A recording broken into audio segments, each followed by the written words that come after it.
네, 여러분 오늘은 7월의 첫 번째 주일입니다. 2025년도 어느덧 이렇게 7월이 되었어요. 올해의 전반기가 다 지나간 것이죠. 여러분 지난 2025년 1월부터 6월까지 열심히 잘 사신 우리 옆에 있는 분에게 이렇게 한번 격려의 말을 해주면 좋겠어요. 수고했습니다. 여기까지 잘 왔습니다. 네, 수고하셨습니다. 여기까지 잘 오셨습니다. 이제 오늘 7월 달이 시작되면서 7월부터는 이제 새로운 올해의 후반기가 시작되었는데요.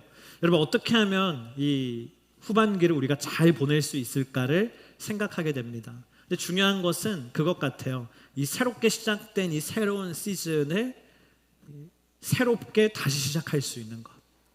6월까지 살아왔다면 이제 새로운 마음으로 새롭게 시작할 수 있는 힘, 거기에 이 새로운 후반기를 잘 지낼 수 있는 힘이 있는 것이죠. 그래서 오늘은요, 다시 시작하게 하시는 하나님, 영어로 God who give us a new beginning 이라는 제목으로 오늘 우리가 읽은 여호수아 18장의 말씀을 함께 나누기를 원합니다. 첫 번째 우리 한번 따라하겠습니다. 마음을 새롭게 함으로 다시 시작하라. Start again by renewing your heart. 가나안 땅에 들어간 이스라엘 백성들의 이야기를 우리가 올해 들어서 계속 나누고 있지 않습니까? 어디까지 우리가 이 스토리가 진행됐냐면 그들이 가나안 땅에 들어와서 여리고를 정복하고 아이성을 정복하고 가나안 남부 연합군과 전쟁을 해서 이기고 가나안 북부 연합군과 전쟁을 해서 이겼죠. 그리고 뭐가 이어졌습니까? 땅을 분배하는 장면들이 계속됐어요. 가장 먼저 땅을 분배받은 지파는 가장 인구가 많았던 유다 지파가 땅을 분배받았죠. 그리고 그에 이어서 요셉의 후손들이라고 하는 우리가 지난 시간에 살펴본 에브라임과 므낫세 지파가 땅을 분배받는 장면을 우리가 지난 주일에 함께 나눴습니다. 그리고 오늘 우리가 함께 읽은 여호수아 18장의 말씀이 연결이 되는데요. 오늘 말씀은요 이렇게 시작해요. 우리 1절 말씀 함께 읽어보겠습니다. 이스라엘의 온 회중이 실로에 모여 거기에서 성막을 세웠습니다. 그 땅은 이미 그들의 지배하에 있었습니다. 아멘. 이제 가나안 정복 전쟁을 한참 했었던 이제까지의 시간 동안 이 3년이 넘는 시간 동안 이스라엘 지파의 중심지는 어디였냐면 길갈이라고 하는 곳이었어요.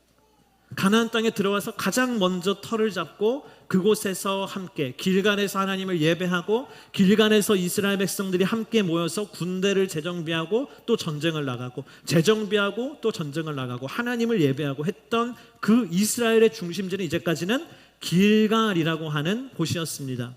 그런데 오늘 18장 1절 말씀에 보니까요 이스라엘 백성들이 그 중심지를 옮겼대요. 어디로 옮겼대요? 실로라고 하는 곳으로 옮겼대요. 우리 따라합시다. 실로로 옮겨서 실로에 성막을 세우고 그곳에서 하나님을 예배했다라고 오늘 18장 말씀은 이야기해주고 있습니다. 쉽게 말하면 뭐 한 겁니까? 이사 간 거죠. 이사 시즌 아닙니까? 아마 오늘 이 자리에도요 이사하고 있는 분들, 이사 오신 분들도 제가 오늘 보니까 많으세요. 여기 이사 시즌이잖아요. 오늘 18장 1절에도 이스라엘 백성이 무빙했다는 거예요. 그런데 여러분 이유 없는 이사는 없어요. 이유가 있어서 이사를 하잖아요. 오늘 이스라엘 백성들이 왜 길갈에서 실로로 그들의 중심지를 옮겼는가? 그것은 그들의 상황이 달라졌기 때문이죠. 전에는요 모여 살았어요. 실로 길갈에서 함께 모여서 함께 예배하고 항상 같이 있었잖아요. 근데 이제는 어때요? 이제 그런 시즌은 지난 거예요. 이제는 이스라엘 백성들이 가나안 땅에 기업으로 분배받은 땅에 다 흩어져 살아야 되는 때가 된 거예요. 그러니까 어디가 중심지가 돼야 됩니까? 로케이션상 중앙, 센터에 모이기 쉬운 곳에 중심지를 잡아야 했던 것이죠. 그래서 선택된 장소가 하나님이 말씀하신 장소가 실로라고 하는 곳이었습니다. 여러분 그들이 실로로 옮긴 건요 이스라엘 전체로 보면 어떤 의미가 있는 거냐면 이제 그들의 상황이 그전보다는 더 안정됐다라는 걸 얘기해요. 전에는 막 전쟁을 하느라 막 정신이 없이 했다면 이제는 조금 안정기에 접어들면서 그들이 중심지를 제대로 택하고 흩어져 살아야 되는 때가 된 거예요. 안정적인 상황들이 그들에게 찾아오고 있었던 것입니다. 그런데 여러분, 그 안정적인 상황을 대변하는 이름이 실로라고 하는 이름이에요. 사실 실로의 뜻이 뭐냐면요, 따라합시다. 안식의 장소. 영어로 하면 느낌이 확 와요. A place of rest. 무슨 호텔 이름 같지 않습니까? 여러분, 선전 나올 것 같지 않아요? A place of rest 하면서 실로 이렇게 막 나올 것 같지 않아요? 엄청 막 듣기만 해도 평안한. 저는 나중에 이렇게 우리 교회에 막 이렇게 휴게실이 있다. A place of rest, 실로. 얼마나 좋아요, 그렇죠? 이름만 들어도 안정이 되는 지명이 실로예요. 이스라엘 백성들은 그 실로에 머물면서 평안한 한때를 보내고 있는데, 근데 성경은 뭘 얘기하느냐? 1절에 이어서 2절에 이렇게 기록되어 있어요. 우리 함께 읽어보겠습니다. 이스라엘 사람들 가운데 7지파는 아직 유산을 받지 못했습니다. 이스라엘 12지파 가운데 각과 르우벤 지파, 므낫세 반지파는 이미 요단강 저쪽에 동편에 땅을 분배받았죠. 그리고 요단강 서쪽 가나안 땅에는 유다와 므낫세 반지파, 에브라임 지파가 광활한 땅을 분배받은 게 지난주 17장까지의 말씀이지 않습니까? 그런데 나머지 7개의 지파는 땅을 아직 분배받지 않았다라고 성경은 이야기해요. 다른 말로 하면 그들은 땅을 아직 분배받지 않았고 그 땅을 정복하러 올라가지도 않았다라는 거예요. 다른 지파들은 땅을 다 분배받고 이제 정복하러 막 가는데 나머지 지파는 그러지 않고 있다라는 것이죠. 그들은 뭐 하고 있습니까? A place of rest. 안식의 장소에서 평안한 한때를 보내고 있었던 것입니다. 그러자 여호수아가 다음과 같이 이야기해요. 우리 3절 말씀 함께 읽겠습니다. 여호수아가 이스라엘 백성들에게 말했습니다. 너희 조상의 하나님 여호와께서 너희에게 주신 그 땅을 차지하러 가는 일을 언제까지 미루겠느냐? 여호수아가 좀 이렇게 지금 좀 화가 났어요. 그렇죠? 언제까지 미루겠느냐? 여호수아가 보니까요, 여러분, 유다 지파는 굉장히 적극적으로 하나님이 주신 기업을 정복하기 위해 나아갔어요. 그렇죠? 대표적인 예가 누굽니까? 유다 지파의 칼렙. 갈렙이 뭐라고 그랬습니까? 이 산지를, 저 산지를 내게 달라고, 헤브론 산지를 내게 주십시오. 너무나 정복하기 그 어려운 땅을 내가 가겠다고 80이 넘은 이 노인인 갈렙이 적극적으로 기업을 정복하러 갔어요. 또 지난 시간에 본 것처럼 에브라임과 므낫세 지파는 좀 적극적이게 와가지고 뭐라 그래요? 땅 더 달라고, 우리 기업 더 달라고. 그래서 여호수아가 뭐라 그랬죠? 그러면 산에 있는 데를 개척을 해라. 그건 조금 힘들다고 하니까 여호수아가 아니다, 할 수 있다 하면서 보냈잖아요. 어느 정도 적극적인 자세로 보냈어요. 그런데 나머지 7지파는 기업을 분배받는 일에 너무 소극적인 거예요. 더 팩트를 얘기하면 기업의 분배받는 일에 관심이 없어요. 별로 받고 싶어 하지도 않아요. 힘든 거예요. 왜입니까? 이제는 그들을 위협하는 가나안 땅의 많은 족속들이 거의 힘을 잃었고, 이제 그들은요, 걱정하지 아니하고 평안한 한때를 보내고 있는 삶, 그 실로에서의 하루하루, 안식의 장소에서의 하루하루가 만족스러운 거예요. 떠나고 싶지 아니하다라는 마음인 것이죠. 그것을 목격한 여호수아가 꾸중하고 있는 게 이 3절의 말씀입니다. 여호수아가 정확히 뭐라 그랬습니까? 너희 조상의 하나님 여호와께서 너희에게 주신 그 땅을 차지하러 가는 일을 언제까지 미루겠느냐? 언제까지 미루겠느냐? 여러분, 여기서 제일 중요한 동사는요, 미루다라는 거예요. 지금 7지파가 행하고 있는 거, 꾸중하는 행동이 뭡니까? 미루고 있는 거거든요. 그래서 이 미루고 있다라는 여기 쓰인 이 히브리어 미트라핌이라고 하는 단어인데, 그 뜻이 뭐냐면요, 게으르다, 또 용기를 잃다라는 뜻이 있대요. 게으르다, 용기를 잃다. 여러분, 게으른 것과 용기를 잃은 것과 공통점이 뭔지 아세요? 마음의 문제라는 거예요. 마음의 문제. 우리도 그러고 있지 않습니까? 우리도 막 계속 미루는 일이 있잖아요. 우리도 막 용기를 잃고 그 일만 생각하면 너무 게을러지는 때가 있는데, 실제 원인은 어디 있죠? 마음에서부터 있는 것이죠. 그래서 이건요, 마음의 문제라는 겁니다. heart issue요, mind issue라는 것입니다. 일곱 지파는 하나님이 주신 기업을 향해서 칼과 창을 들고 새롭게 그 땅을 정복하기 위해서 나아가야 되는데 그러기에는 마음이 따라주지 않는 거예요. 마음에서부터 딱 막혀 있는 것이에요. 여러분, 우리가 새롭게 다시 하나님을 위한 일을 시작하려고 할 때, 새롭게 다시 하나님을 위한 발걸음을 시작하려고 할 때에 우리의 발목을 붙잡는 것은 무엇입니까? 마음입니다. 가장 먼저 나의 발목을 붙잡는 건 내 마음입니다. 다른 말로 바꾸면 내 마음이 새로워지지 않으면 새로운 삶을 시작할 수가 없어요. 내 마음에 새로움이 부어지지 않으면 하나님을 위한 새로운 발걸음을 내디딜 수 없습니다. 이런 얘기가 있어요. 한 소년이 있었는데 이 소년의 꿈이 뭐였냐면 세상에 있는 아름다운 꽃을 많이 얻는 거였대요. 그래서 이 소년은 아름다운 꽃을 얻기 위해서 지게를 지고 계속 이 아름다운 꽃을 찾아다니는 일생을 사는 것이죠. 얘기예요, 그냥. 네. 근데 이 소년이 나이가 들고 청년이 되고 어른이 되고 다 했어요.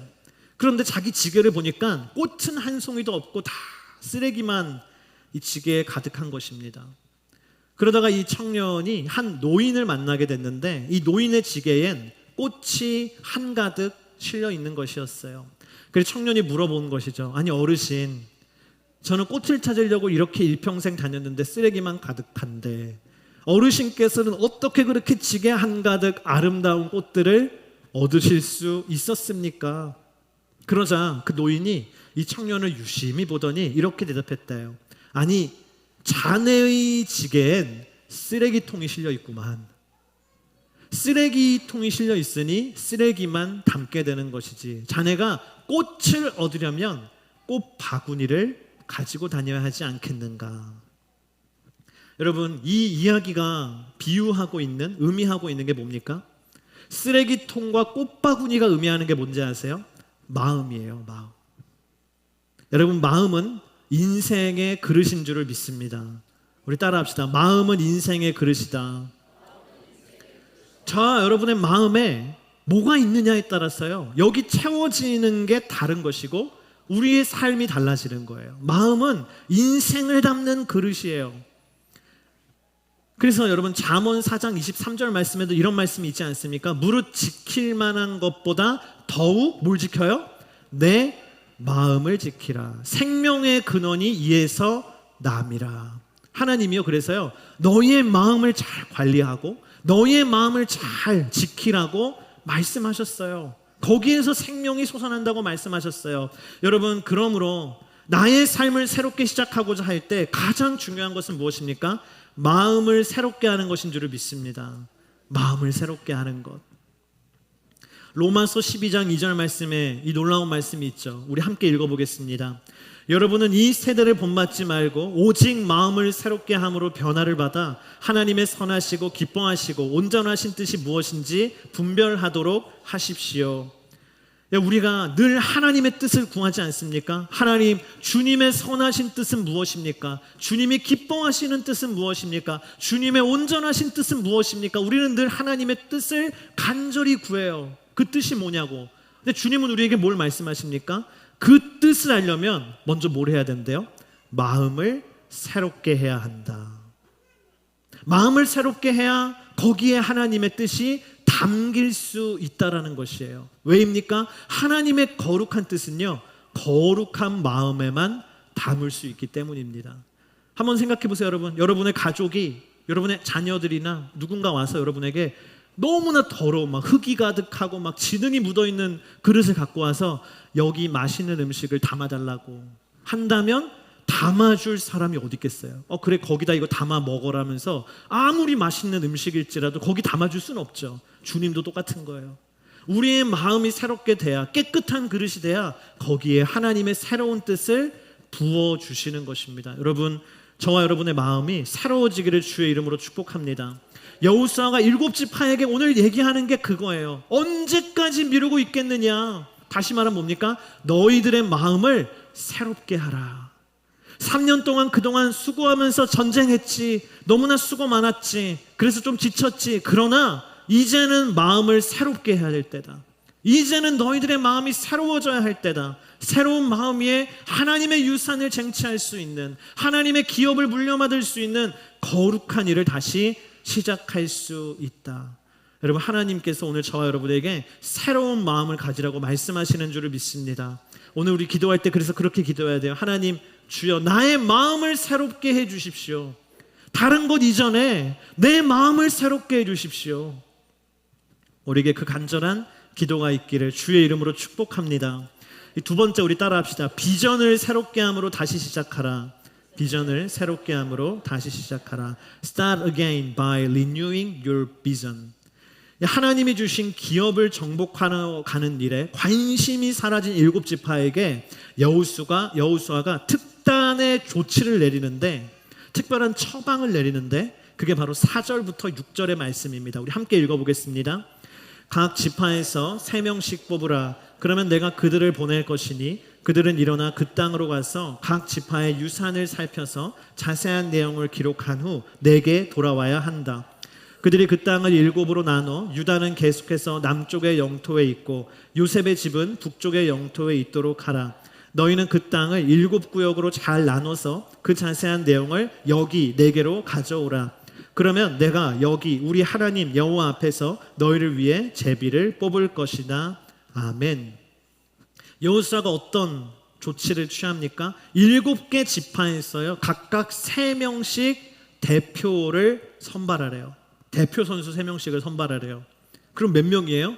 7 곱하기 3은 21. 21명의 정탐꾼들이 꾸려지는 거예요.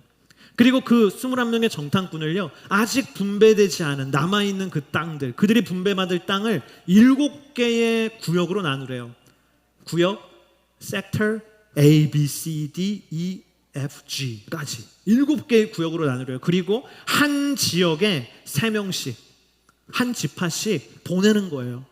그러면서 뭘 해오랍니까? 그 땅의 세부적인 사항들을 조사해 와라. 디테일한 정탐을 해오라고 얘기합니다. 예를 들어 뭐 그런 거예요. 그 지역의 지형은 어떠한가? 그 땅의 우물, 물이 중요하거든요. 이때는 물은 어디서 구할 수 있는가? 그 땅의 도시는 어디 있는가? 그 땅의 자연적인 경계, 산맥이라든지 강이라든지 계곡이라든지 이 자연적인 경계에는 어떻게 있는가? 쉽게 말하면 한마디로 지도를 그려오라는 거예요. 너희들이 맡은 그 지역의 지도를 그려오라. 근데 저는 이 말씀을 묵상하면서 한 가지 질문이 생기는 거예요. 왜냐하면 앞에 여러분 유다 지파에게 그 넓은 땅을 주면서 정탐꾼을 보내서 지도를 그려오라고 한 적이 없어요. 그렇죠? 그리고 에브라임과 므낫세 지파에게도 땅을 주면서 너희들 그 땅에 가서 지도를 다시 디테일하게 그려와라고 얘기한 적이 없어요. 그 땅을 나눠주면서도. 근데 이번에는 여호수아가 그렇게 안 하는 거예요. 이 7지파에게는 굳이 정탐꾼을 보내요. 각 지파별로 다 보내요. 21명이나 보내서 왜 이렇게 디테일한 지도를 그려오게 했는가? 저는 이 질문을 하고 이 말씀을 묵상하는데 문득 우리 교회 성도님 한 집사님께서 들려주신 그분의 이야기가 생각이 났어요. 이분은 캐나다에서 사시고 있었는데 이분이 이제 어느 날 미국으로 내가 가야겠다. 우리 가족이 미국으로 이민을 가야겠다라는 생각이 들었답니다. 그래서 어디로 왔냐면 달라스에 왔다라는 거예요. 아주 오래전에. 그때는 뭐 달라스에 지금처럼 이렇게 많은 한인들이 살던 때가 아니고 그때는 뭐 이렇게 되게 발달한, 지금은 사실 저희가 사는 데가 미국에서 제일 살기 좋은 데잖아요. 할렐루야 믿습니다. 네.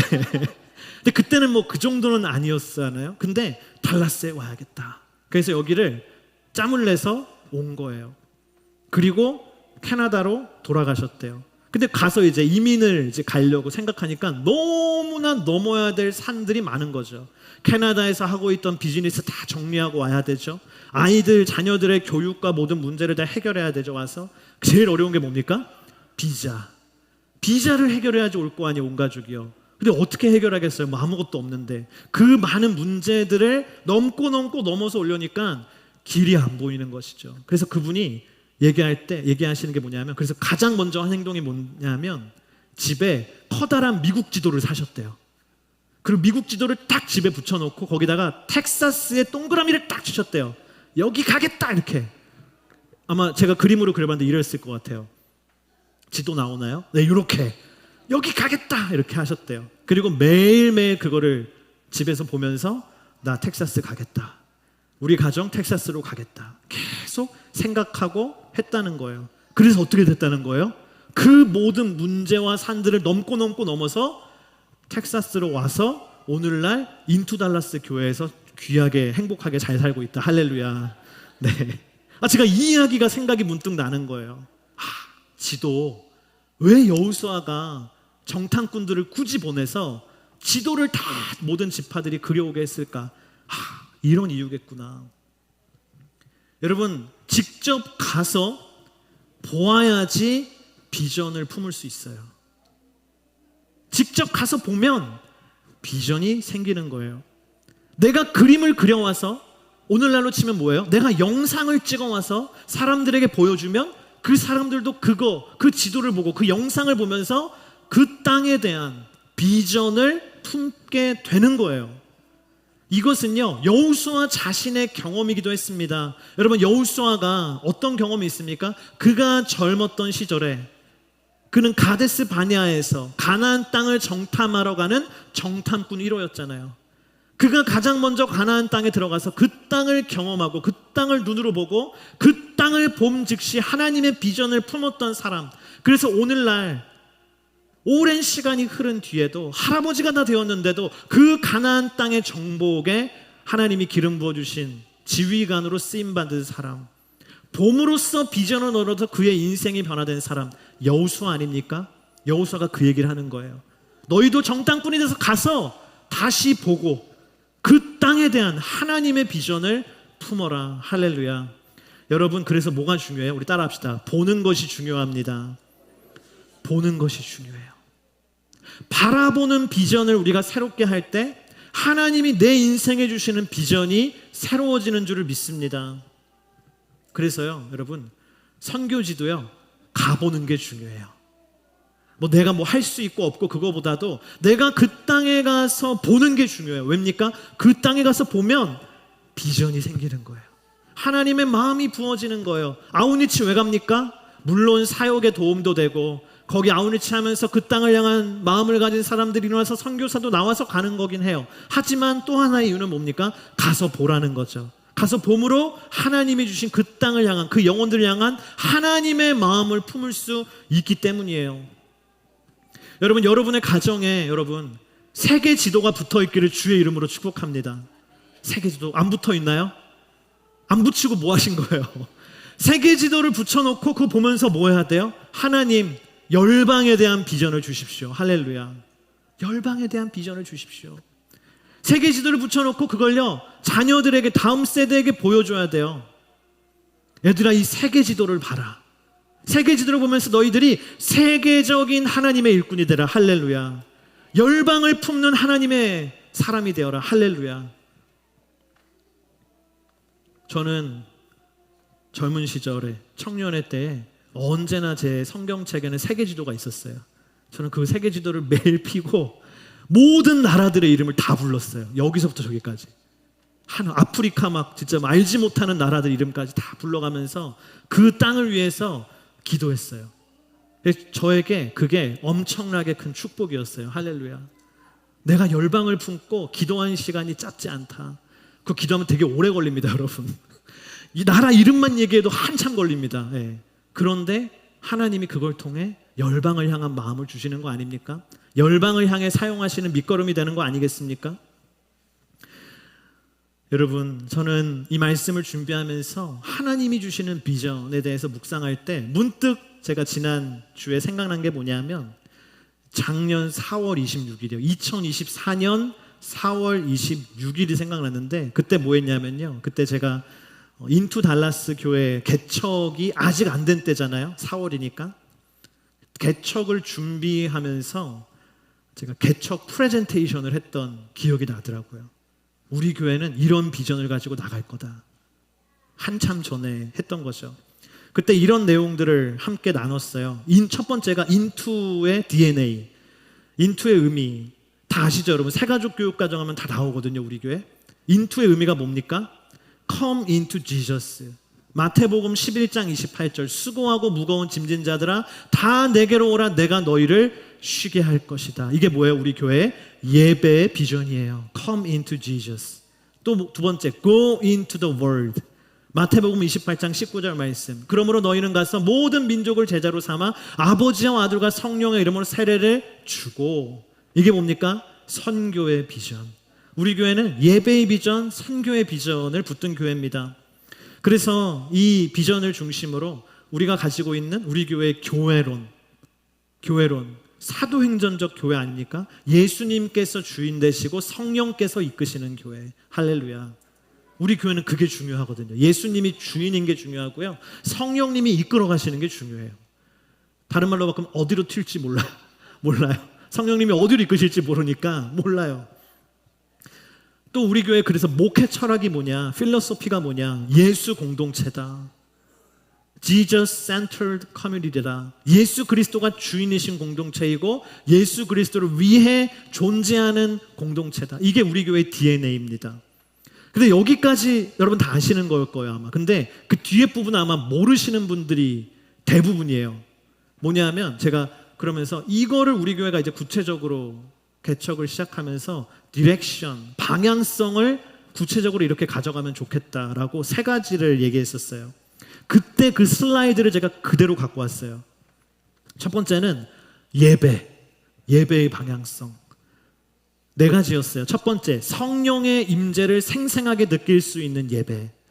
우리 교회는 영적으로 뜨거운 예배를 드리는 교회여야 한다. 두 번째, 문화적 코드를 잘 이해하는 예배.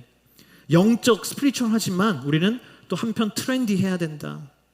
좀 트렌디하나요, 여러분? 우리가 할 수 있는 게 많이 없어가지고 아직은 캐주얼리 이렇게 옷도 입고 트렌디하게 하는 거를 문화를 좀 잘 이해하는 예배를 드려야겠다. 예수님을 모르는 사람들에게 복음을 전할 수 있는 예배를 드려야겠다. 어려운 게 아니라 쉽고 누구나 함께 할 수 있는 예배를 드려야겠다. 그래서 달라스 지역의 많은 한인교회에서 우리가 찾아볼 수 없었던 새로운 예배 스타일을 만들어가는 교회가 되면 좋겠다. 그런 비전을 나눴어요. 그래서요, 약간 이렇게 말로 설명하면 모르니까 우리가 비주얼리 이런 거다. 약간 이렇게 되자. 할렐루야. 이렇게 지금 아직은 안 됐어요. 그렇죠? 아직 할 게 많아요, 우리가. 네, 저러려면 조금 시간이 좀 필요한데 하여튼 저렇게 가자. 그게 예배에 대한 디렉션이었어요. 또 두 번째로 우리가 전도에 대한 디렉션이 있었어요. 그 뭐냐면 달라스 지역의 예수님을 모르는 사람들에게 복음을 전하는 교회가 되자. 그래서 저는 우리 교회가 예수님을 아직 안 믿는 분들, 믿고 싶은 분들, 그런 분들이 좀 많이 오면 좋겠다라는 생각을 갖고 있어요. 그래서 하나님이 그런 분들을 보내주실 때마다 너무 감사가 더 있는 것 같아요. 또 두 번째는 교회를 떠난 젊은 세대들, 또 다시 그들을 공동체로, 교회 공동체로 이끌 수 있는 교회가 되면 좋겠다. 교회 공동체를 떠나 있는 많은 사람들이 올 수 있는 공동체화되면 좋겠다라는 거였는데, 그래서 가로치고 제가 얘기한 게 열린 소모임, 쉽게 말하면 우리 클럽, 누구나 올 수 있는 클럽이 생기면 좋겠다. 그래서 사진으로 제가 보여줬어요. 요런 거다. 그때 슬라이드 그대로요. 요런 거다. 그래서 이거는 이제 운동 경기 같이 보러 간 거예요. 제가 예시로 든 거는. 그리고 요거는 사이클 하고, 여기는 이제 맛집 탐방, 이런 거 하면 좋겠다. 근데 제가 이런 거를 만들 수 있는 여력이 안 되잖아요. 내가 사이클 모임 만드시다 이렇게 할 수가 없는데, 너무 감사한 건 성도님들이 알아서 만드시더라고요. 시작하자마자 알아서 만든 게, 제가 안 시켰거든요. 알아서 만들고 운영하시는 게 인투 테니스. 테니스 치다가 여기 오신 분들 많이 있습니다. 얘기 제가 하면 되게 많아요. 또 이제 오늘 광고도 나가는데 한번 우리 했는데 인투 골프. 네, 골프로 또 전도를 하자. 할렐루야. 계속 만들고 싶어요. 근데 제가 스스로 못 만들고 알아서 만들어라. 네, 인투 파이어 뭐게요, 여러분? 네. 이런 거 만들어서 결국은 이게 전도의 통로로 쓰이면 좋겠다. 얼마나 좋아요. 세 번째는 선교의 방향성이었어요. 첫 번째는 전략적 해외 선교를 감당하는 교회다. 그래서 달라스 지역의 교회들에게 새로운 선교적 영향력을 주는 교회가 되기를 소망한다. 다음 세대의 복음을 전하고 제자로 훈련하는 교회. 그래서 우리 교회는 다음 세대의 차세대 사역은 뭐예요? vertical mission이에요. 수직적 선교다. 수직적 선교. 우리가 생각하는 그런 해외 선교는 수평적 선교. 이거는 세대를 거스르는 vertical 선교다. 그 차세대도 여러분 타 문화권이에요. 그들은 우리 저쪽 옆방 뉴스도 우리와 문화와 다릅니다. 그 옆방의 꿈땅 문화 다릅니다. 그렇죠? 그것도 선교다. 그래서 결국은 우리가 이민 2세, 3세를 넘어서 다민족을 품고 영향을 주는 교회가 되기를 소망한다. 근데 제가 1년이 되고 다시 저 비전들을 살펴보니까 이런 생각이 들었어요. 첫 번째는 아직 우리가 가야 할 길이 많이 남았지만, 두 번째는 그래도 하나님께서 이제까지 그 방향 그대로 우리를 잘 인도해 주고 계시구나. 얼마나 감사한지 몰라요. 얼마나 감사한지 몰라요. 그 결론은 뭐예요? 계속 이 비전을 우리는 따라가야 한다. 할렐루야. 그래서 저는 이걸 보면서 그런 생각이 들었어요. 하나님, 제가 1년째 이걸 봤는데 이만큼 하셨다면 우리가 2년째 이걸 다시 보고 3년째 이걸 다시 보고 4년, 5년, 6년이 흐른 다음에 다시 보면 하나님이 저기 있는 모든 것들을 다 이루어 주시는 날이 올 줄을 믿습니다. 할렐루야. 하나님이 그렇게 일하실 것이에요. 그래서 하나님이 저 비전을 성취할 수 있도록 저와 여러분을 훈련시키실 것이고요. 하나님이 필요하다면 그에 맞는 건물도 주실 것이고요. 하나님이 또 그 가운데 우리에게 English Congregation, 영어 공동체도 세워주실 것이고, 그래서 멀티에트닉, 다민족 교회도 만들어 주실 것이고, 선교의 영역도 주님이 더 확장시켜 주실 것이고, 많은 선교사들이 여기서 나올 수 있도록 하나님이 일하실 것이고, 그래서 결국은 하나님이 into 달라스가 into 텍사스가 되게 하시고, into 텍사스가 into 아메리카가 되게 하시고, into 아메리카가 into all nation, 선교지에도 교회를 세우는 그런 하나님의 열방의 교회를 세우는 비전을 성취시켜 주실 줄을 믿습니다. 왜냐하면 그것은 하나님의 약속이기 때문입니다. 여러분, 우리가 지도를 보듯이 하나님의 약속, 하나님의 비전을 계속 바라보는 하나님의 사람이 되기를 주의 이름으로 축복해요. 이 세 번째, 우리 함께 따라합시다. 안전지대를 새롭게 함으로 다시 시작하라. 새롭게 함으로 다시 시작하라. Start again by renewing your comfort zone. 오늘 9절 10절 이렇게 기록되어 있습니다. 우리 함께 읽어보겠습니다. 그래서 그 사람들이 가서 그 땅을 두루다니며 성을 7구역으로 나눠 책에 잘 기록해 실로 진영에 있는 여호수아에게 돌아왔습니다. 여호수아는 실로에서 여호와 앞에서 그들을 위해 제비를 뽑고 거기에서 이스라엘 사람들에게 각 지파에 따라 그 땅을 나눠 주었습니다. 이 9절의 말씀은요, 21명의 정탐꾼들이 진짜 그대로 7개 지역의 땅을 잘 정탐하고 그 땅의 구체적인 정보, 지도를 그려서 실로로 돌아왔다라는 것을 보고하고 있습니다. 여러분, 만약에 여러분이 그 21명의 정탐꾼 중에 한 명이라고 생각해 보세요. 그럼 여러분이 감당해야 되는 그 정탐의 미션은요, 어떤 건지 아십니까? 매우 수고로운 것이에요. 첫 번째, 왜 그러냐면 그 땅에 가야 되거든요. 이게 구석구석 자세하게 살펴보는 정탐이에요. 이건 그냥 대충 보는 게 아니라, 분위기 보는 게 아니라 구체적인 정보를 가져와야 되는 정탐이기 때문에 구석구석 하루에 몇만 보씩 걸으면서 산과 들을 건너다니는 매우 수고로운 정탐입니다. 그리고 또 한편 이건요, 매우 위험하기도 한 정탐이에요. 몇 명이서 같이 가는 거예요? 이 지역에 3명, 3인 1조. 근데 여러분 아시다시피 이때 배경은 아직 다 물리치지 못한 가나안 원주민들이 곳곳에 있던 때예요. 군대는 물리쳤지만 그 부족들은 물리치지 못한 때예요. 근데 딸랑 3명이서 막 돌아다니는 거예요. 혼자라면 숨기라도 하겠는데 3명이서 티나게 막 돌아다녀. 막 구석구석 살펴보면서 잘못 걸리면 큰일 나요. 잘못 걸리면 보복당해요. 너희들이 이스라엘 민족이구나, 이 자식들 하면서 큰일 나는, 생명을 잃을 수 있는 위험한 여정이었습니다. 이들에게 이 정탐이란 것은요, 쉽게 말하면 안전지대, 실로라고 하는 a place of rest, 실로라고 하는 이 안전지대를 벗어나는 것이었어요. 그런데 여호수아가 바란 건 뭡니까? 그 안전지대를 벗어나라는 거예요. 너희 세 명이 먼저 그 안전지대를 벗어나라는 거예요. 왜입니까? 하나님의 나라를 위해서 나만의 안전지대를 벗어나는 모험을 감당하라라는 것입니다. 남아프리카 공화국의 수영선수 중에 나탈레 디토이라고 하는 여성이 있습니다. 1984년생이에요. 근데 그녀는 꿈이 있었는데 뭐냐면 수영선수로 올림픽에 나가는 거예요. 그 꿈을 위해서 열심히 준비하는 거예요. 근데 여러분, 올림픽 나가는 게 쉬운 일입니까? 어려운 일입니다. 전 세계 사람들이 그냥 나라마다 한 명씩 올림픽 나가는 게 아니잖아요. 나름대로 세계 랭킹이 있어야 국가대표이기도 하고 그 대회 나갈 수 있는 게 올림픽 아닙니까? 그래서 너무나 이 어려운 꿈을 향해서 이 나탈리 디토이가 열심히 준비하던 그때 2001년 1월, 나이를 따져보면 그녀가 고등학생이었을 거예요. 그때 2001년에 교통사고를 당해요. 그래서 어떻게 됐냐면 왼쪽 무릎 아래를 다 절단했어요. 무릎 아래가 없어요. 다리가, 한쪽 다리가. 여러분, 올림픽은 사지가 멀쩡하고도 실력이 탑이어야 나가는 데가 올림픽이잖아요. 근데 이 나탈리는 꿈이 올림픽에 나가서 경쟁하는 건데 한쪽 다리가 없어요. 수영선수가. 나가는 게 말이 안 되는 거죠. 이제는 꿈이 무너지는 거죠.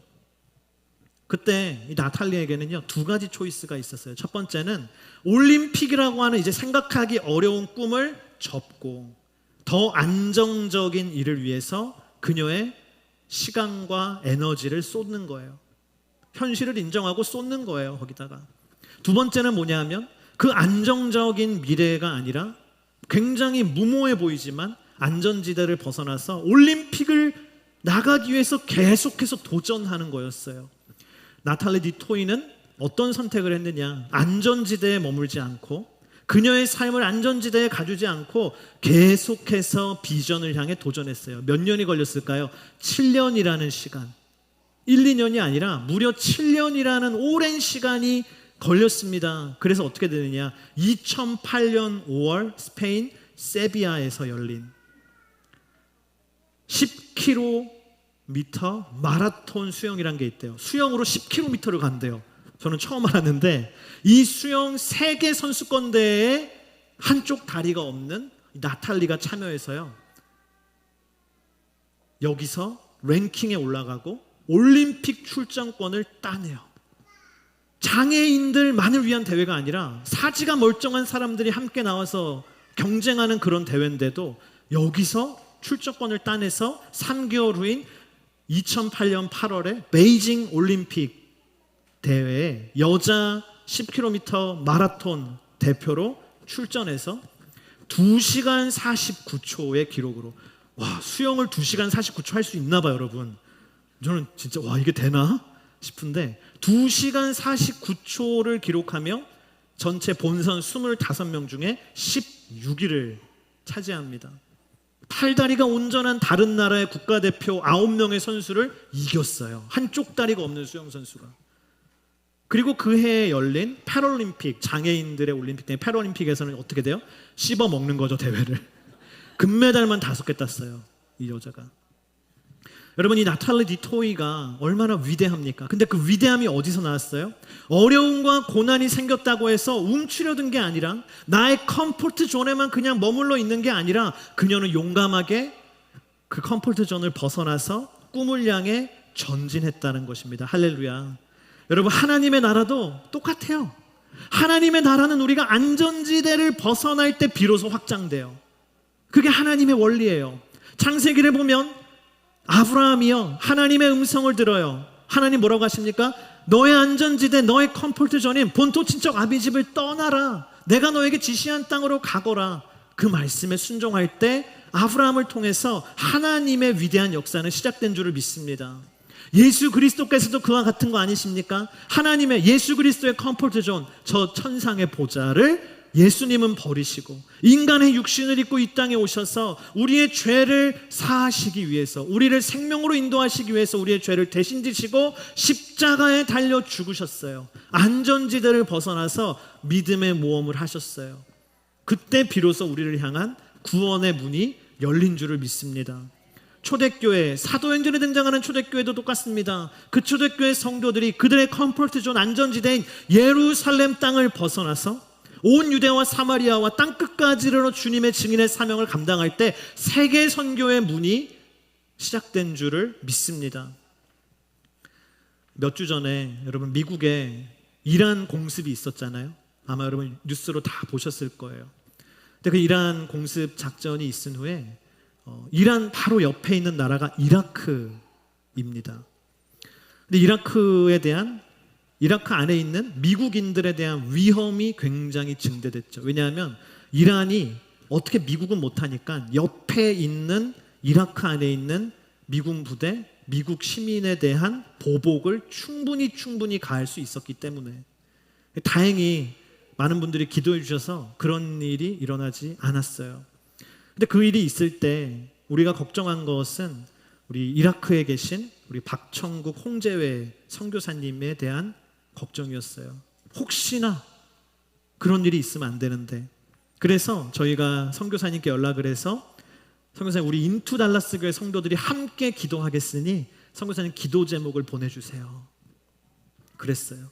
그 기도 제목이 왔어요. 그래서 제가 딱 봤는데 내가 예상한 거랑 너무 다른 거예요. 제가 예상한 거는 이 위험한 상황 속에 하나님이 우리를 날개로 품어주시고 안전하게 지켜주시길 원합니다, 뭐 이런 기도 제목들이 있을 줄 알았는데 딱 기도 제목을 봤는데 보니까는 우리가 계속해서 전도 활동을 펼치고 있는데 이 영혼들을 만나서 전도가 잘 되게 해주시고 그 누구누구를 이제 전도해서 계속 복음을 전하고 있는데 이 사람이 이 줄라이 7월 달에 세례를 받을 수 있도록 인도해 주시고 앞으로 또 이런 사역이 있는데 다 그런 사역에 대한 복음 전도, 하나님의 나라에 대한 기도 제목밖에 없는 거예요. 그래서 제가 보고 이거는 조금 우리의 목적과 좀 다른 기도 제목이다 해가지고 제가 아마 카톡으로 공유 드린 거에는 마침 이거는 제가 공유 추가한 겁니다 하면서 선교사님과 그 동역자들과 교회에 대한 안전을 위해서 우리가 기도하자를 제가 덧붙였어요.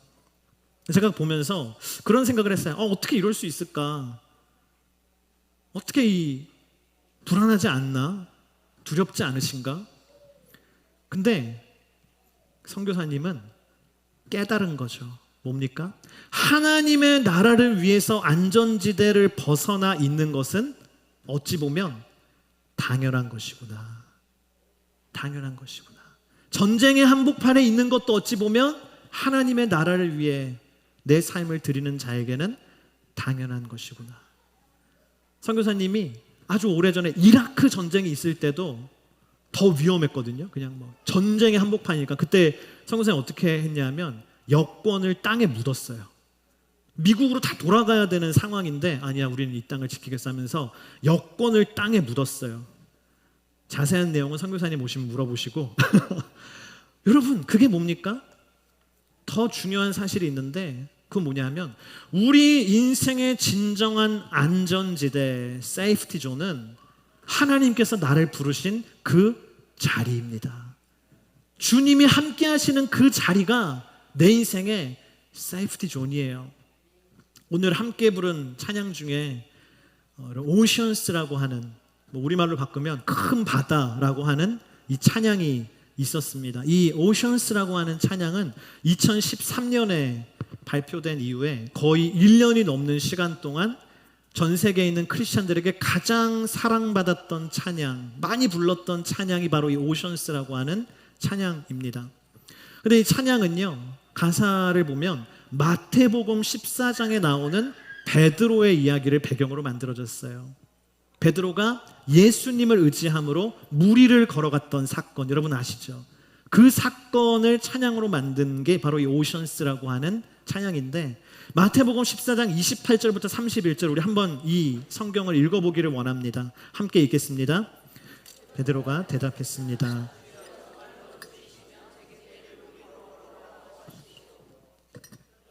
예수께서 오너라 하고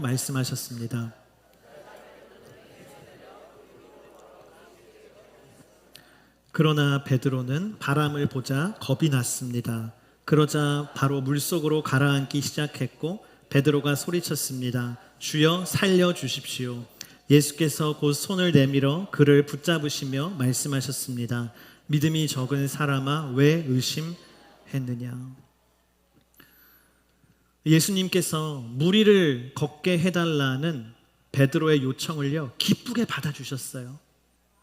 그리고 정말 예수님처럼 무리를 걷게 해주셨어요. 그런데 그때 갑자기 불어온 바람에 겁을 먹은 베드로는 믿음을 잃어버리고 물속으로 가라앉기 시작했습니다.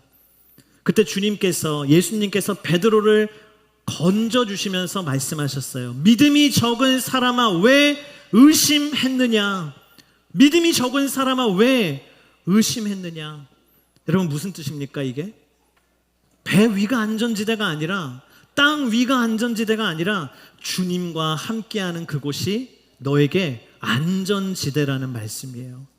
주님이 너를 지켜주고 있고 보고 있기 때문에 의심하지 말라는 거예요. 네가 서 있는 그 자리가 내가 너와 함께하는 이 자리가 너의 컴포트 존, 너의 인생의 지금 최상의 안전의 자리이다.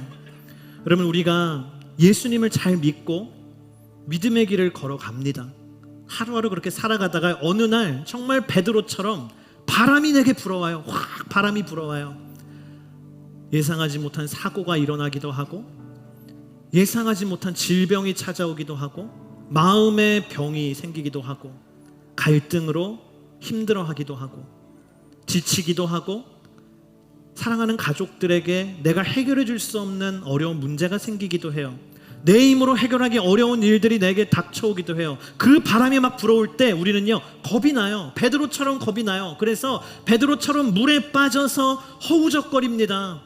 그때 여러분 근데 거기서 끝나는 게 아니라 오늘 말씀에 기록된 것처럼 예수님이 나에게 다가오세요. 그리고 내 손을 붙잡아서 나를 그 물속에서 바다 한가운데서 꺼내주십니다. 그리고 말씀하시는 거예요. 믿음이 적은 사람아 왜 의심했느냐. 나와 함께 있는 이 자리가 너에게 가장 안전한 안전지대 컴포트 존인데 왜 의지했느냐. 나와 함께 있는 이 자리가 너에게 최고의 안전한 자리이다. 그래서 여러분 저는 오늘 이 찬양의 가사 가운데 이 말씀, 이 부분이 저와 여러분의 고백이 되기를 원합니다. 이런 가사예요. 제가 영어 가사가 있고 그거를 이제 직역한 것을 보여드릴 텐데 Spirit lead me where my trust is without borders. 성령님 제 믿음에 경계가 없도록 저를 이끌어 주십시오. Let me walk upon the waters wherever you would call me. 주님이 부르시는 그 어디든 제가 물 위를 걷게 해주십시오. Take me deeper than my feet could ever wander. 제 발이 갈 수 없는 깊은 곳까지 저를 이끌어 주십시오. And my faith will be made stronger in the presence of my Savior. 제 구주 되신 주님의 임재 안에서 제 믿음은 더욱 강해질 것입니다. 여러분 오늘 주님은 우리에게 말씀하십니다. 내가 너의 안전지대이다. 나의 손을 잡고 물 위를 걸으라. 안전지대를 벗어나서 나의 손을 잡고 함께 걸어가자 말씀하십니다. 여러분 그 새로운 발걸음을 주님과 함께하는 저와 여러분이 되기를 축복합니다. 이 시간 자리에 일어나서 함께 찬양하며 나아가겠습니다.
주의 전부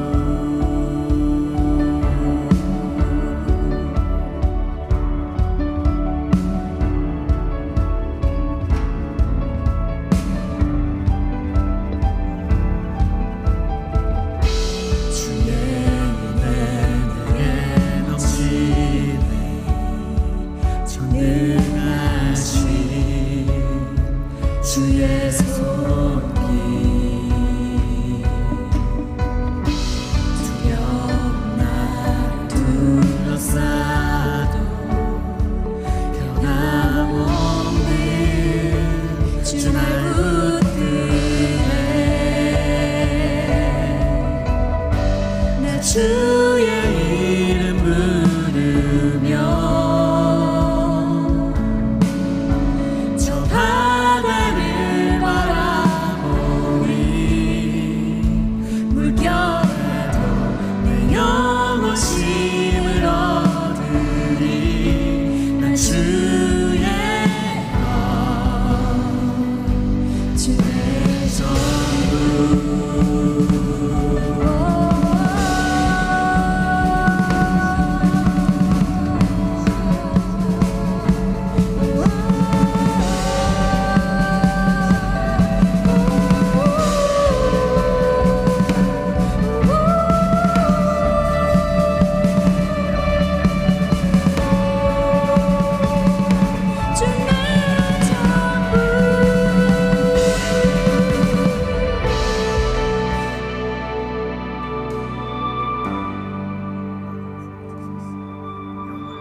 주의 영으로 날 이끌어 주시고 주님 부르시는 곳에 날 향하게 하소서 더욱 깊은 곳으로 날 인도하사 나에게 믿음 주셔서 담대하게 하옵소서 주의 영으로 날 이끌어 주시고 주님 부르시는 곳에 날 향하게 하소서 더욱 깊은 곳으로 날 인도하사 나에게 믿음 주셔서 담대하게 하옵소서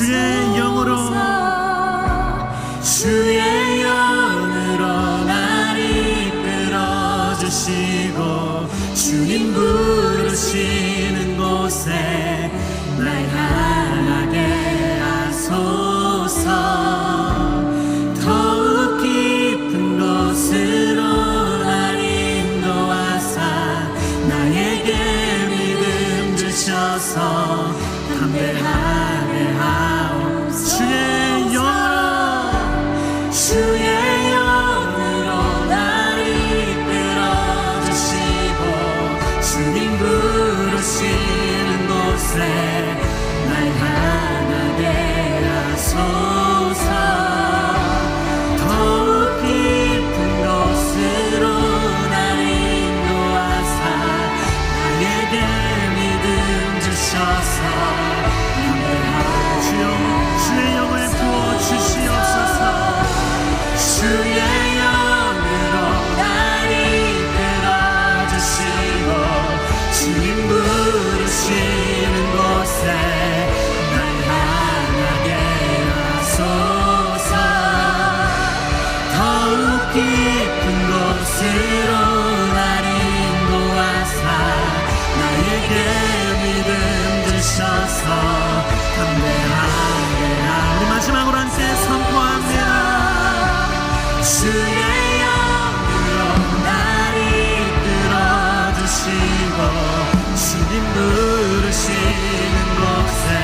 더욱 깊은 곳으로 날 인도하사 나에게 믿음 주셔서 담대하게 하옵소서.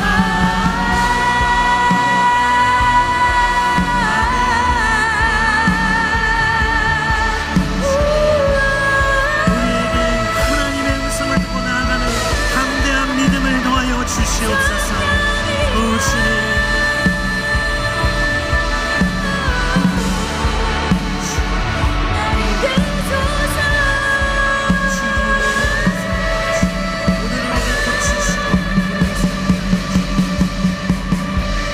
주의 이름 부르며 저 바다를 바라보리. 내 영혼 쉼을 얻으리. 주님은 나의 전부.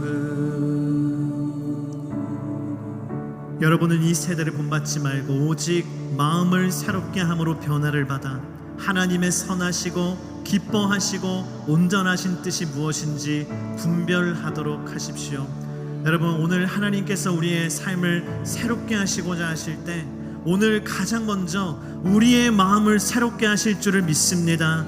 이 시간 우리 하늘을 향하여 손을 들고 간절히 기도하기 원합니다. 주님, 오늘 이 시간 나의 마음을 새롭게 하여 주시옵소서. 오직 주님이 주신 마음으로 내 마음이 새로워져서 주님의 거룩한 뜻을 담는 인생이 되게 하여 주시옵소서. 이 시간 우리 주여 한번 부르짖고 기도합니다. 주여, 오 주님, 오늘 우리에게 새로운 하나님의 마음을 허락하여 주시옵소서. 없는 아버지 하나님이 세대를 본받지 말고 오직 마음을 새롭게 하고 하나님의 선하시고 기뻐하시고 온전하신 뜻이 무엇인지 분별하도록 하라. 하나님, 오늘 우리에게 하나님이 내게 새로운 마음을 부어주시기를 원합니다. 하나님의 마음을 구하여 주시기를 원합니다. 오늘 우리의 울고 있던 마음이 아버지 떠나가고 하나님이 하늘로부터 임해주시는 새로운 마음으로 새로워지게 하여 주시옵소서. 이 시간 상처받은 마음이 떠나가게 하시고 이 시간 하나님 아버지 지나게 허덕이던 마음도 떠나가게 하시고 하나님 이 시간 갈급함에 하나님을 찾는 모든 영혼들을 위해 하나님의 영을 부으시고 하나님의 기름을 부으시고 하나님의 뜻을 부으시고 하나님의 온전하시고 기뻐하신 뜻으로 하나님 우리를 새롭게 하여 주시기를 원합니다. 주님, 오늘 우리의 마음을 새롭게 하여 주시옵소서. 새로운 하나님의 마음을 주시고 새로운 하나님의 시작을 할 수 있도록 하나님의 은혜와 능력으로 하나님 우리를 새롭게 하여 주시기를 원합니다. 하나님 은혜를 더하여 주시옵소서. 하나님의 권능을 더하여 주시옵소서. 오늘 하나님 아버지 우리는 사람을 사랑하는 마음이 하나님의 영광으로 세워지기를 원합니다. 어둠은 떠나가고 빛이 비춰질지 하나님의 정결함이 임하시고 하나님의 새로운 마음을 더하여 주시옵소서. 하나님의 은혜를 더하여 주시옵소서. 여러분, 여호수아는 이스라엘 백성들에게 기업으로 받을 땅을 가서 그 땅을 직접 보라고 했어요. 그 보는 것을 통하여 하나님의 비전을 회복하라고 얘기하고 있습니다. 보라, 내가 새 일을 행하고 있다. 이제 막 솟아나고 있는데 너희는 느끼지 못하느냐? 내가 광야에 길을 내고 사막에 강을 만들고 있다. 내가 광야에 길을 내고 사막에 강을 만들고 있다. 우리 시간 함께 다시 한번 기도할 때 하나님, 내 인생 가운데 광야 같을지라도 그 가운데 길을 내시는 주님, 사막 한가운데 주의 강을 만드시는 주님, 오늘 이 시간 나의 눈을 들어 하나님 광야의 길을 내시고 사막의 강을 내시는 하나님의 비전을 바라보게 하여 주시옵소서. 하나님의 비전을 바라보게 하여 주시옵소서. 나의 눈을 새롭게 하여 주시옵소서. 이 시간 우리 주여 한번 부르시고 기도하며 나갑니다. 주여,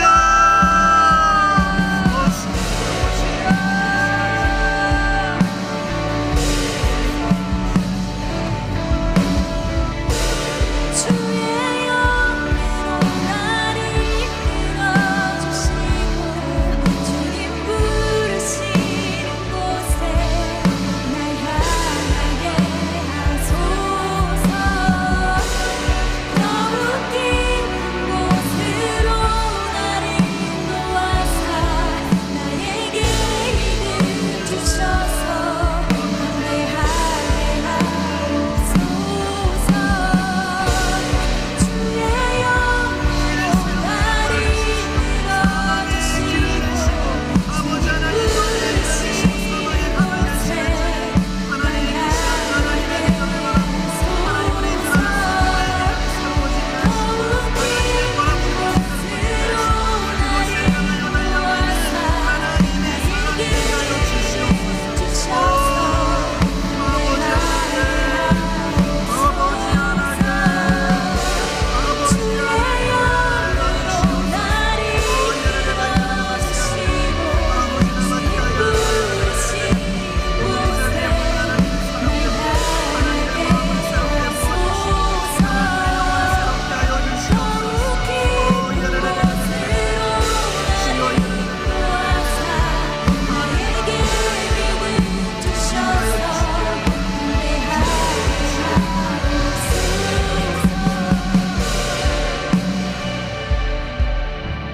여러분, 이 시간 다시 한번 기도하기를 원합니다. 오늘 베드로가 주님께 주여 정말로 주이시면 제게 무리로 걸어오라고 하십시오 요청했을 때 주님은 오너라 come 이라고 말씀하셨어요. 그리고 베드로는 그 주님의 음성을 듣고 배에서 내려 무리를 담대하게 걸어간 줄을 믿습니다. 이 시간 함께 기도할 때 주님, 제가 두려움에 위축되지 아니하게 하여 주시옵소서. 사단이 내 삶을 흔들어 믿음을 잃고 물에 빠지지 아니하게 하여 주시옵소서. 바람이 불어올지라도 나의 눈은 바람을 바라보는 것이 아니라 나를 붙드시고 나로 하여금 무리를 걷게 하시는 예수 그리스도를 바라보게 하여 주시옵소서. 내 안에 있는 어려움과 문제 가운데 내가 좌절하여 물에 빠지는 것이 아니라 나의 손을 잡고 계시는, 나를 어느 한가운데 바닷속에서도 건져주시는 예수 그리스도를 바라보는 무리를 걷는 하나님의 사람이 되게 하여 주시옵소서. 무리를 걸어가는 우리 인투달라스 교회가 되게 하여 주시옵소서. 우리 이 시간 주여 한번 부르짖고 기도하겠습니다. 주여, 주님, 하나님, 우리를 걷게 하여 주십시오. 아버지, 우리를 걷게 하여 주십시오. 우리를 걷게 하시는 주님이십니다. 나로 하여금 우리를 걷게 하시는 주님이십니다. 나로 하여금 우리 교회로 하여금 우리를 걸어가게 하시는 주님이십니다. 바람이 불어올지라도, 예상하지 못했던 모든 어려움이 임할지라도, 두려운 마음이 임할지라도 하나님 한 분을 의지하는 담대한 마음을 주시고 믿음으로 우리를 걸어가는 하나님의 사람이 되게 하여 주시옵소서. 우리를 걸어가는 하나님의 사람이 되게 하여 주시옵소서. 하나님이 부르시는 그곳이, 하나님이 우리를 부르시는 그곳이, 하나님의 은혜가 있는 곳이, 하나님 그곳이 내게 안전지대임을 고백합니다. 그곳이 나의 안전지대임을 고백합니다. 하나님, 하나님, 오늘 우리 성도들의 삶 가운데 하나님이 부어주시는 용기가 임하게 하시고, 하나님이 부어주시는 믿음이 임하게 하시고, 하나님이 부어주시는 담대함이 임하게 하시고, 우리를 걷는 하나님의 사람이 될지어다. 우리를 걷는 하나님의 사람이 될지어다. 예수님을 바라보므로 우리를 걸어가는 하나님의 사람이 되게 하여 주시옵소서. 우리를 걸어가는 하나님의 사람이 되게 하여 주시옵소서. 하나님, 담대하게 승리하는 우리 투달라스 교회가 되게 하여 주시옵소서. 주님, 주님, 우리를 도하여 주시옵소서.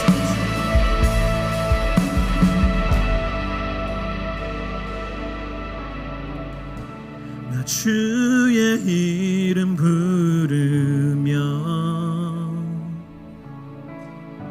저 바다를 바라보리. 물결에도 내 영혼 쉼을 얻으리. 난 주의 것, 주의 주의죠. 우리 다시 한번 믿음으로 고백합시다. 나 주의 이름 부르며 저 바다를 바라보리. 저 바다를 바라보리. 물결에도 내 영혼 쉼을 얻으리. 난 주의 주의 전부. 하나님,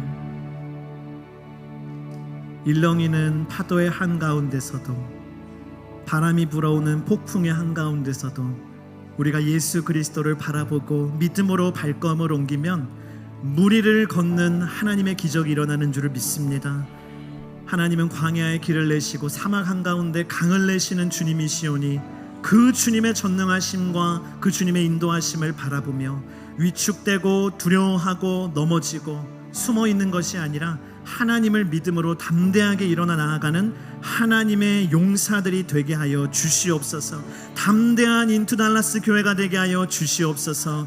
이 시간 주께서 주신 예물의 일부를 구별해 우리의 고백과 마음을 더해 주님 올려드리오니 이 예물을 기쁘게 받아주시고 이 예물을 올려드린 성도들을 축복하시며 또한 이 땅에 하나님의 나라를 위하여 사용하여 주시옵소서. 지금은 우리 주 예수 그리스도의 은혜와 하나님의 크신 사랑과 성령의 인도하심이 마음을 새롭게 함으로 비전을 새롭게 함으로 안전지대를 새롭게 함으로 다시 시작하게 하시는 하나님을 따라가는 모든 주의 자녀들 위해 인투 달라스 교회와 달라스 지역에 있는 모든 교회들과 세계와 열방에서 주의 복음 전하시는 선교사님들과 선교지 위에 또 너무나 큰 환난 가운데 아픔을 당한 홍수로 인해서 깊은 슬픔 가운데 잠겨있는 모든 가정들 위해 이제부터 영원토록 함께 하시기를 간절히 축원하옵나이다.